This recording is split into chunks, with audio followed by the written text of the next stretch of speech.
خانه فروشی در چهارراه گلستان نزدیک سرکه جوگی میباشد. دوستان عزیز، نوحه فردوسی شهر دوشنبه سه خانه با مساحت 72 متر کвадрати در 13 شانه بینوی نوسترویکا. خود بینا از 16 شانه عبارت است.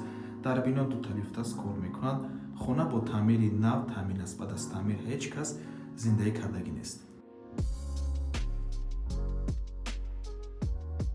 رقم های صاحب خانه در روی اکران از نام کانال دوم تیجی زنجیره پرسان شود. درباره شروع میکنیم. در اینجا در اومدگاه میباشد. دوستان عزیز، این راه رو است کریدور، یک مجرا استخامتی، دوم مجرا، سوم مجرا آشخانه، حاجتخانه و حمام و کلادوفکا. و در این کلادوفکا باز میتوانید یک دیگر حاجتخانه کنید. دوستان عزیز، توربو هست. از یک مجرا شروع میکنیم.